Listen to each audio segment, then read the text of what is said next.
నన్ను బలపరచు క్రీస్తు యందు నేను సమస్తము చేయగలను. దేవుడు మన పక్షమునుండగా మనకి విరోధి ఎవడు?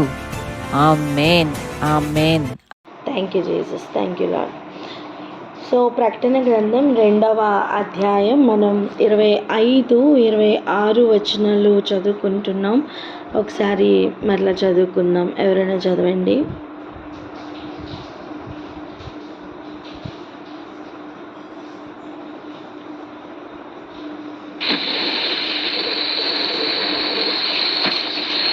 ప్రకటన గ్రంథం 2వ అధ్యాయం 25, 26.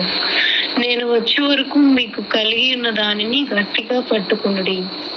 నేను నా తండ్రి వలన అధికారము పొందినట్టు జయించుచు అంతం వరకు నా క్రియలు జాగ్రత్తగా చేయువానికి జనుల మీద అధికారం ఇచ్చేదను. సో 26, 27 కలిసే ఉన్నాయి కాబట్టి 27 కూడా కంప్లీట్ చేయనానా రేపు? అతడు ఇనుపదండముతో వారిని ఏలును, వారు కుమ్మరవాణి పాత్ర వలె పగలగొట్టబడుతురు. హల్లెలూయా. ఇక్కడ మనం ఒక్కొక్క వర్డ్ మనం అర్థం చేసుకోవడానికి ప్రయత్నం చేస్తున్నాం.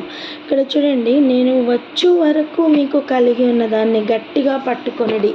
ఈ ఏరియాలో మనకి ఒక నిశ్చయత ఉంది, ఆయన ఖచ్చితంగా రాబోతున్నారు అని. వస్తున్న ఆయనకి చాలా నిశ్చయత ఉంది. ఆ మాట ఇప్పుడు చెప్తున్న మాట కాదు, ఓకేనా? అంటే నేను వస్తాను అని చెప్తున్న మాట, దాని పవర్ ఎంత అని మనకి ఈరోజు అర్థం అవ్వాలి.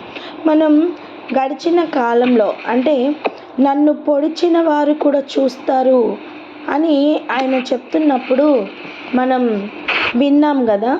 ఆ వాక్య భాగంలో ఒకసారి దాని పవర్ ఏంటో ఒకసారి చూడండి.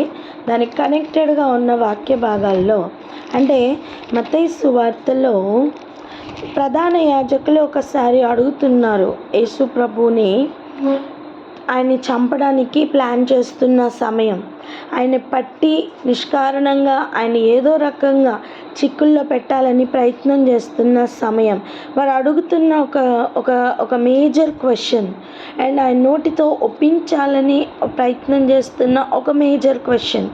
అదేమిటి అంటే, నువ్వు దేవుని కుమారుడు అయితే మాతో చెప్పు చెప్పు, కమాన్ చెప్పు, ఒప్పుకో, నువ్వేనా దేవుని కుమారుడు, చెప్పు చెప్పు అని.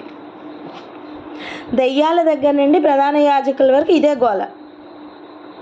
చెప్పండి అన్నమాట.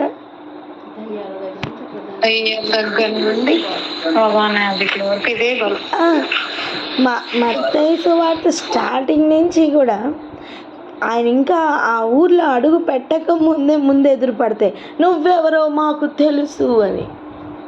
అయ్యో, నిన్నెవరు అడిగారా భయ్? నేను ఎవరో నీకు తెలుసా తెలీదా అని ఎవరు అడిగారు? మీకు అర్థమవుతుందా?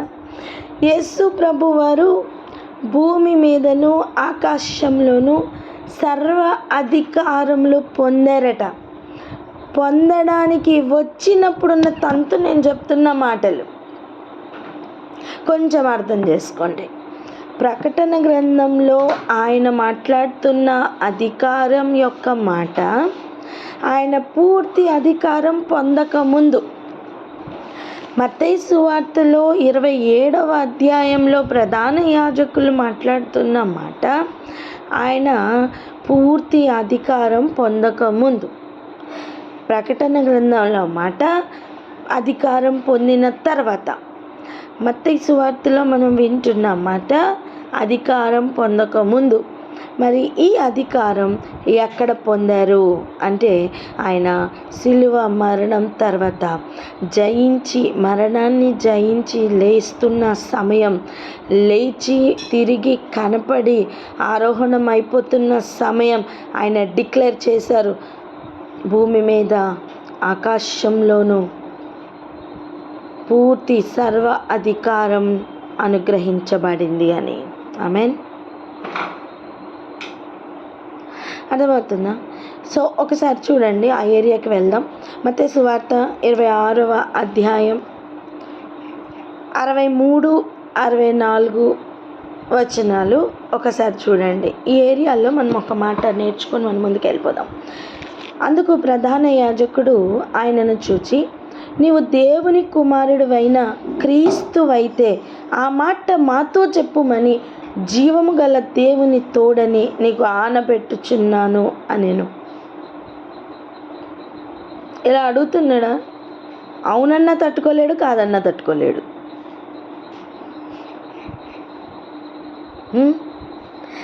ఇక్కడ చూడండి, అప్పుడు యేసు ప్రభు వారు చెప్తున్నారు,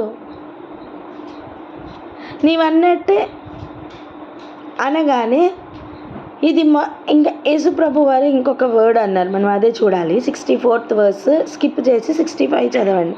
ప్రధాన యాజకుడు తన వస్త్రమును చింపుకొని, వీడు దేవదూషణ చేశాను, మనకిక సాక్షులతో పని ఏమి? ఇదిగో ఈ దూషణ మీరిప్పుడు విన్నారు, మీకేమి తోచుచున్నది అని అడిగాను. అంటే ఏంటి? నీవన్నట్టే అన్న మాటలో బట్టలు చింపుకునే అంత మ్యాటర్ ఉందా నాన్న?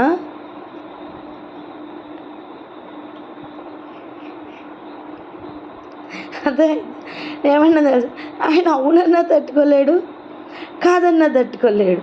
నోటితో ఏదో ఒప్పించాలని ప్రయత్నాలు, సకల ప్రయత్నాలు.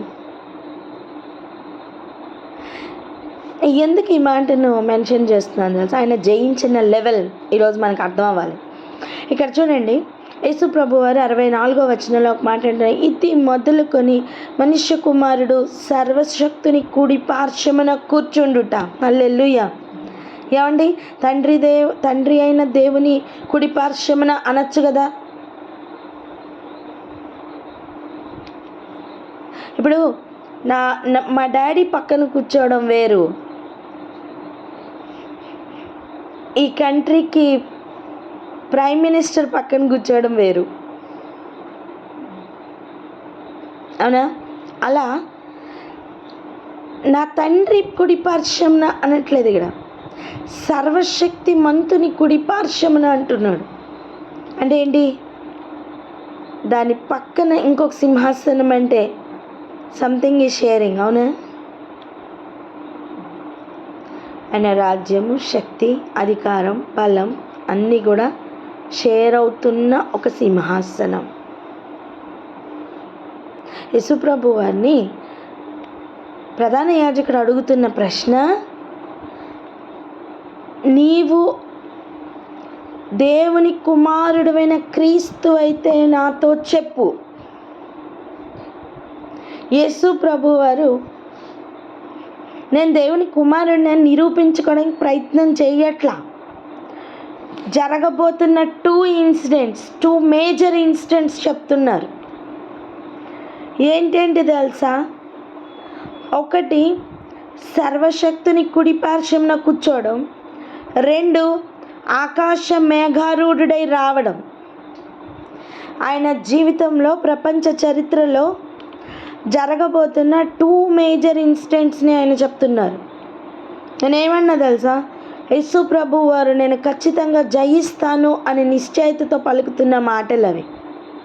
ఈరోజు అపవాది వచ్చి నిన్ను ఏదైనా ఇలాంటి స్ట్రైట్ క్వశ్చన్ అడిగితే, నువ్వు నీ జీవితంలో, నీ ఫ్యూచర్లో జరగబోతున్న 2 మేజర్ ఇన్సిడెంట్స్ని కెన్ యూ కోడ్?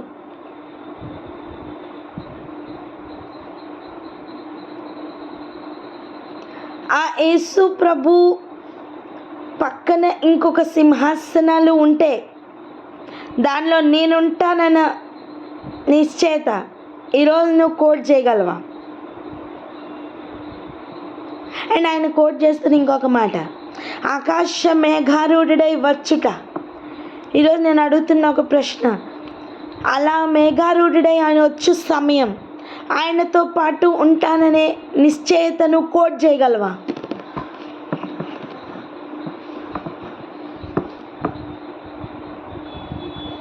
ఒక రోషముతో బ్రతకడానికి ఈరోజు ఒక తీర్మానం తీసుకుంటావా?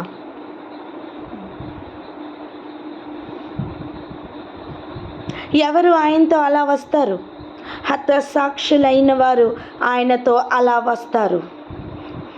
ఇక్కడ భూమి మీద హతసాక్షులైన వాళ్ళు అయ్యో ఇలా చచ్చిపోయారా అయ్యో అనిపిస్తుందా? నో. వాళ్ళ లెవెల్ ఏంటో తెలుసా? ఆకాశ మేఘారూఢుడై యేసు ప్రభు వారు తన దూతలతో వచ్చు సమయం వీరు కూడా ఆయనతో కలిసి వస్తారు. ఆమేన్.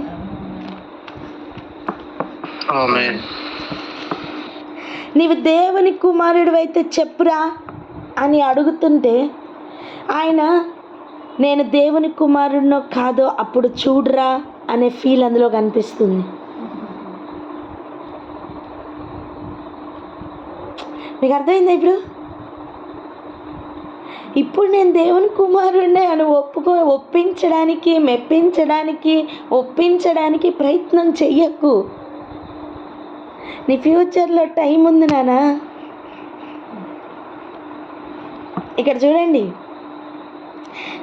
సర్వశక్తుని కుడి పార్శ్వమున కూర్చుండుట, మేఘారూఢుడై ఆకాశ మేఘారూఢుడై వచ్చుట మీరు చూతురు. ఎవరు చూతురు? ఎవరితో చెప్తున్నాడండి? ప్రధాన యాజకుడితో. అర్థమైందా? నువ్వు ఈ మాట చెప్పగలవా? అబ్రహాము రొమ్మున ఉండుటయు యేసు ప్రభుతో తిరిగి రాజ్యము చేయుటయు మీరు చూతురు అని నీ పరిస్థితులతో నువ్వు చెప్పగలవా? నీ జీవితంతో నువ్వు మాట్లాడగలవా?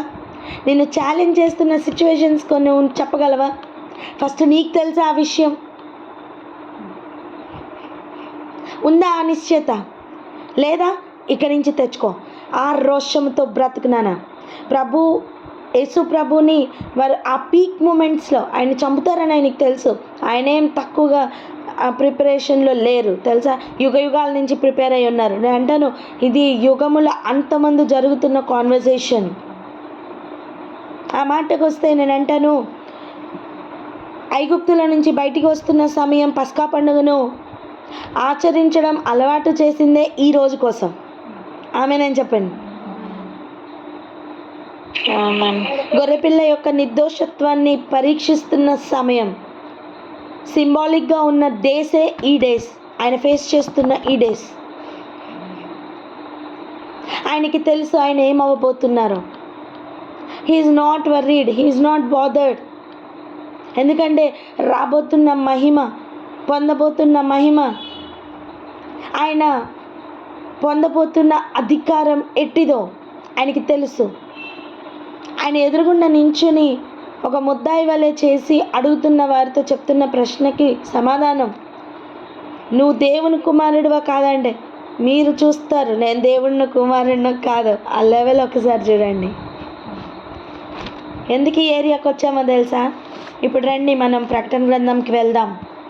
ప్రకటన గ్రంథం మనం చదువుకుంటున్నాం. 2వ అధ్యాయం 25-26 వచనం. నేను వచ్చే వరకు మీకు కలిగి ఉన్న దానిని గట్టిగా పట్టుకొనుడి. ఆయనకి పరలోక రాజ్య మర్మములు తెలుసు. ఆ మాటకు వస్తే ఇంకా అనేకమైన విషయాలు తెలుసు. అవన్నీ ఆయన గట్టిగా పట్టుకున్నారు. అందుకనే ఆయన గైడ్ చేస్తున్నారు. నువ్వు కూడా నీ కలిగి ఉన్నదాన్ని గట్టిగా పట్టుకో. ఆమేన్. ఆయన మనిషి అనే లెవెల్లో ఆపరేట్ చేస్తూ ఎలా బ్రతకాలో అడుగులు వేసి చూపించి వెళ్ళారు నాన్న. ఒక బురద రోడ్డు ఉందనుకోండి, అక్కడ రాళ్ళు కొన్ని వేసి, ఇదిగో నేను ఎక్కడెక్కడ అడుగులు వేస్తాను, నువ్వు కూడా అక్కడక్కడే అడుగులు వేసి వచ్చేయి అంటే అక్కడక్కడే అడుగులు వేసి ఆ బురద అంటుకోకుండా వెళ్ళడం ఈజీయా కాదా? చెప్పండి. ఈజీ. ఇప్పుడు మనం జాగ్రత్తగా ఏం అబ్జర్వ్ చేయాలి తెలుసా? ఆయన ఫుట్ స్టెప్స్ ఎక్కడ పడుతున్నాయి, జాగ్రత్తగా ఆయన ఫుట్ స్టెప్స్ ఎక్కడెక్కడ వేశారు, 1 2 3 4 ఓకే రైట్, ఇక్కడ ఇక్కడ ఇక్కడ అని కనిపెట్టగలిగితే ఆ ఎవ్రీ స్టేషన్లో నీ కాలు పడితే ఆయన వెళ్ళిన గమ్యం నువ్వు నేను కూడా వెళ్ళడం సాధ్యం. ఆమేన్. అర్థమవుతుందా? ఆయన ఆయన ఆయన అండర్స్టాండింగ్ పవర్ ఒకసారి అర్థం చేసుకోండి. ఇంకొక మాటని కూడా చూపిస్తాను, ఒకసారి చూడండి. అంటే నీకు కలిగి ఉన్నది ఏం పట్టుకోవాలి. ఎందుకు ఇలా అవుతుందో ఏంటో నాకేమీ తెలీదు. ఆ లెవెల్లో నిన్నుంచట్లా ప్రభు. ఆమె నేను చెప్పండి. బిగ్గరగా ఆమెనని చెప్పండి. ఆమేన్. రైటా? ఒకసారి చూడండి, కీర్తనలకు రాసిన మొదటి అధ్యాయం ఆఖరి వచనం చూడండి. నీతిమంతుల మార్గం యెహోవాకు తెలియను, దుష్టుల మార్గం నాశనమునకు నడుపును. ఈ మాటలో ఉన్న అర్థం, దుష్టుల యొక్క మార్గం కన్ఫామ్ నాశనానికి వెళ్ళిపోద్దని, కానీ నీతిమంతుల మార్గం ఏమవుతుందో యెహోవాకు మాత్రమే తెలియను.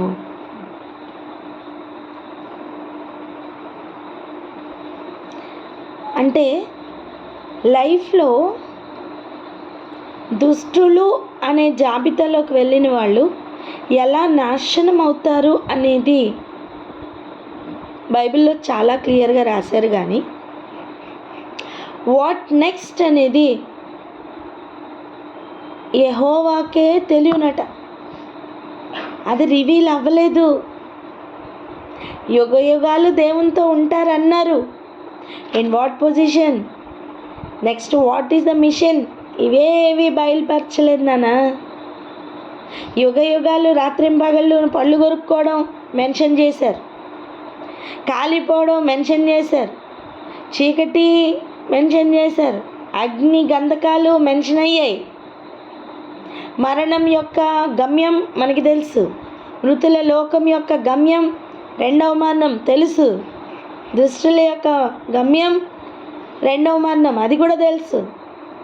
కానీ నీతిమంతులుగా ఉంటే ఆ మార్గం, ఆ గమ్యం తర్వాత, అంటే పెండ్లి కుమారుడుగా యేసు ప్రభు వారు వచ్చిన తర్వాత, పైనుంచి యెరూషలేం పట్టణం వచ్చిన తర్వాత వాట్ నెక్స్ట్ అనేది ఇంకా బయటికి రివీల్ చేయలేదు.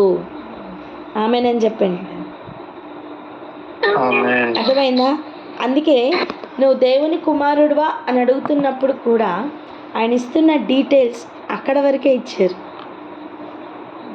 నేను దేవుని కుమారుడినో కాదో మీరు చూస్తారు ఎప్పుడు, నేను సర్వశక్తిని కుడి పార్శ్వమున కూర్చున్నప్పుడు. రెండోది, నేను దేవుని కుమారుడినో కాదో మీరు చూస్తారు ఎప్పుడు, ఆకాశంలో మేఘాలు రూఢుడై నేను వచ్చు సమయం, ఈయనే దేవుని కుమారుడని చూసి అందరూ రొమ్ము కొట్టుకునే సమయం ఒకటి ఉంది, అప్పుడు మీరు చూస్తారు అని ఆయన డిక్లేర్ చేస్తున్నారు. వాడు వినలేకపోతున్నాడు, బట్టలు చింపుకుంటున్నాడు. ఇక్కడ విషయం ఎలాంటిదో చెప్తా చూడండి. ఒక దొంగ, వినండి జాగ్రత్తగా, ఒక దొంగ ఒక బ్యాంక్లోకి వచ్చాడు అనుకోండి. వాడు దొంగ అని నువ్వు గుర్తుపట్టేంత వరకు వాడు దొరలాగానే బిహేవ్ చేస్తాడు. కానీ ఒక్కసారి వాడు అడుగు పెడుతున్నప్పుడే వీడు దొంగ అని నువ్వు గుర్తుపెట్టావు అనుకో, వాడు అంత ఫ్రీగా కదలగలడా,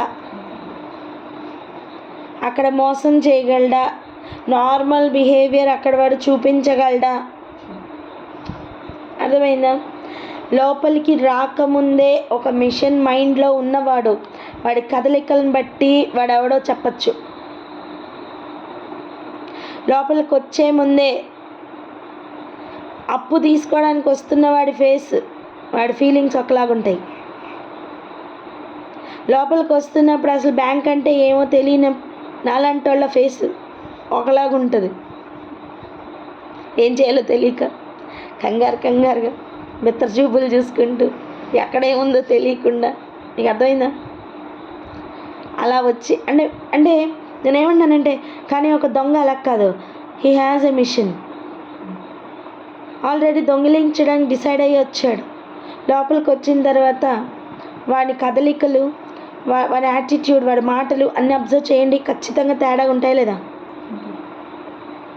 అదే ఒక బ్యాంక్ మేనేజర్ లోపలికి వచ్చాడు అనుకోండి, అతని టీవీ, అతని రాయల్టీ ఎలా ఉంటుంది? ఒక దొంగ ఎక్స్ప్రెషన్స్, ఒక కొత్తగా వచ్చిన వాడి ఎక్స్ప్రెషన్స్, అక్కడే పనిచేస్తున్న మేనేజర్ యొక్క ఎక్స్ప్రెషన్స్ ఒకేలాగా ఉంటాయా? ఖచ్చితంగా డిఫరెన్స్ ఉందా లేదా? ఉందా? అయితే ఈరోజు నీ ప్రవర్తనలో ఒక మార్పు రావాలి. ఆమెన్. ఎటువంటి మార్పు తెలుసా? నువ్వు ఎలాంటి వాని చేతిలో ఉన్నావో తెలుసా? ఇంత రోషము పూని చెప్పుతున్న వాని యొక్క బిడ్డవి నువ్వు. ఆమెన్. సర్వశక్తుని యొక్క నీడలో నివసిస్తున్న నువ్వు, సర్వశక్తుని యొక్క కుడి పార్శ్వమున కూర్చున్న యేసయ్య యొక్క ఆయన కవాతులో లేకపోతే ఆయన సైన్యంలో బిడ్డవి నువ్వు. ఆయన బిడ్డవి, ఆయన సైన్యంలో ఒక సైనికుడివి, ఆయన దూతల్లో ఒక దూతవి. నువ్వు ఏదైనా తీసుకో, you are a part of it. Peon job చేస్తున్నా సరే, ఏంటండి, ప్యూన్ జాబ్ చేస్తున్నా సరే, కలెక్టర్ ఆఫీస్లో పనిచేస్తున్నాడంటే ఆడొక గ్రేట్గా చెప్పుకుంటాడు. ఎక్కడ చేస్తున్నావు అయ్యా? Collector office. సింహాసనాలు వేసి ఆ సింహాసనాల్లో నువ్వు జయించు, చాలు నేను ఇక్కడ కూర్చోబెడతానంటున్న ప్రభు ఒక్కసారి ఆలోచిస్తావా ఈరోజు? ఇక్కడ నువ్వు భయపడద్దు అంటున్నా నేను. అలా అని గర్వం పడద్దు. Know yourself that who you are in Christ. నువ్వు దేవునిలో ఏమై ఉన్నావు అనేది నువ్వు తెలుసుకో, చాలు. ఆమె నేను చెప్పింది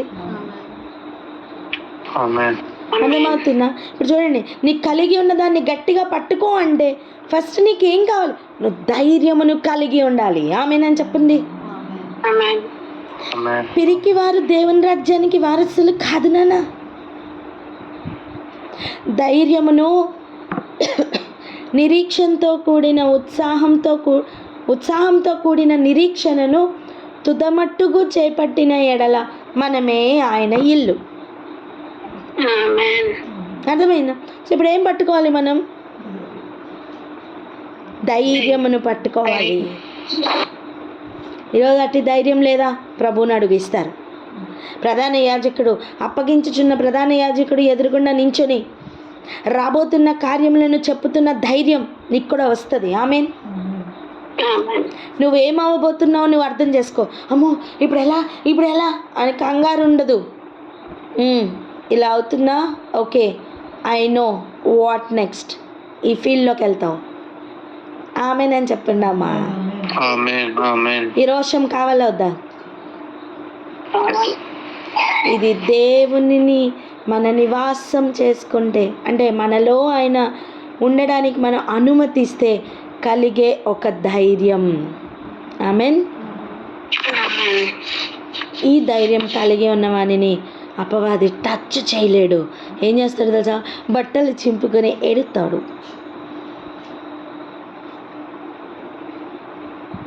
ఏదో రకంగా ఏదో చేయాలని మన మిషన్ ఇంకా ఫాస్ట్ చేస్తాడు. Indirectly he's helping you. దేనికి తెలుసా? నీ సింహాసనం దగ్గర నువ్వు త్వరగా వెళ్ళడానికి he will help you. He will speed in the process. పరిస్థితులన్నిటిలోని అలా మార్పులు కలుగును గాక. ఆమేన్. ఇంకా చూడండి ఇంకొక మాట, నేను నా తండ్రి వలన అధికారం పొందినట్టు జయించుచు అంతము వరకు నా క్రియలు జాగ్రత్తగా చేయువానికి జనుల మీద అధికారం ఇచ్చేదను. సో భూమి మీద ఏ అధికారం ఆశపడద్దు. అర్థమైందా? అండ్ నీ అధికారం ఇక్కడ నువ్వు వెల్లడి చేయడానికి కూడా ప్రయత్నం చెయ్యొద్దు. ఇక్కడ అందరికంటే దీనంగా, అందరికంటే అట్టడుగు స్థానంలోకి వెళ్ళారు కనుకనే యేసయ్య అందరికంటే పై నామంలో ఆయన పేరు హెచ్చింపబడింది. ఇక్కడ నాకు విలువ లేదండి, ఇక్కడ నాకు అది లేదండి, ఇది లేదండి అనద్దు. అలా లేకపోవడానికి కారణం దేవుడు ఇస్తున్న సింహాసనం పొందడానికి ఇక్కడ నీకు దేవుడు ఆ పరిస్థితుల్ని అలౌ చేశారు. ఈ లోకంలో గనులు, అక్కడ హీనులట. ఇప్పుడు చెప్పండి, ఈ లోకంలో ఘనత కావాలా? నాకొద్దు బాబోయ్ అనండి.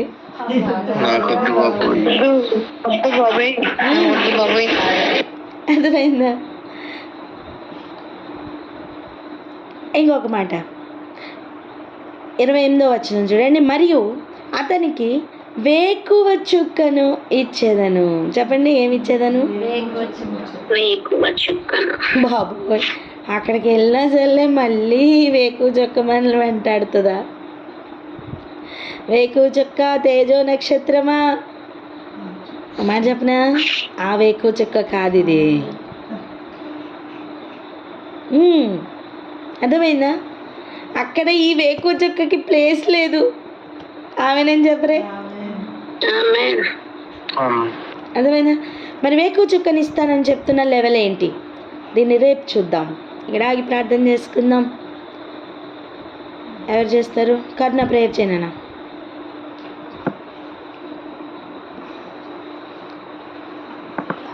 స్తోత్రం పరిశుద్ధుల మహోన్నతుల మా గొప్ప దేవానికి స్తోత్రంలో ఇప్పటి వరకు దేవా మీరు మాతో మాట్లాడిన ప్రతి మాటకై నీకు స్తోత్రములు తండ్రి. అవును రాజానికి స్తోత్రములు తండ్రి. మీరు ప్రభా ఈ లోకంలో ఉన్నప్పుడు ఎలా అయితే ప్రభానికి స్తోత్రములు తండ్రి. దేవా ఒక అధికారంతో ప్రభా, ఒక నిశ్చయతతో ప్రభానికి స్తోత్రములు తండ్రి.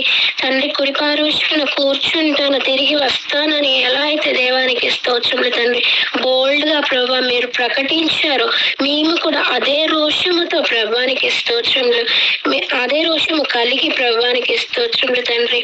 దేవా మేము కదులుటకు మీ కృపను దయచేయండి. రాజానికి స్తోత్రములు తండ్రి.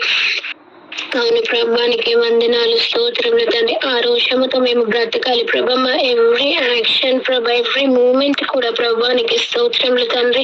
ప్రభా నీకు అనుకూలంగా మారి ప్రభానికి స్తోత్రములు తండ్రి. మా ధైర్యమును గట్టిగా పట్టుకుని వారమే దేవా మేము ఉండుటకు ప్రభానికి స్తోత్రములు. ఇకను మమ్మల్ని నడిపించమని అడిగి వేడుకుంటున్నాను. రాజానికి స్తోత్రములు తండ్రి. దేవానికి వందనాలు. పిరికి వారు ప్రభా దేవుని రాజ్యంలో చేరడని వాక్యం సెలవిస్తుంది ప్రభా. అతి పిరికి వారిలో మేము ఉండొద్దు కానీ ప్రభా ధైర్యవంతులుగా ప్రభానికి స్తోత్రములు తండ్రి. దేవ మీలో మేము ఏమై ఉన్నామో అది మేము ఎరిగి ప్రభానికి స్తోత్రములు తండ్రి. అతి దేవ బాటలో నడుచుటకు దేవానికి స్తోత్రం. మమ్మల్ని ఇక్కడ నడిపించమని అడిగి వేడుకుంటూ అయ్యా నజరేయుడైన యేసుక్రీస్తు పరిశుద్ధ నామమున ప్రార్థించి వేడుకుంటున్నాను తండ్రి. ఆమేన్.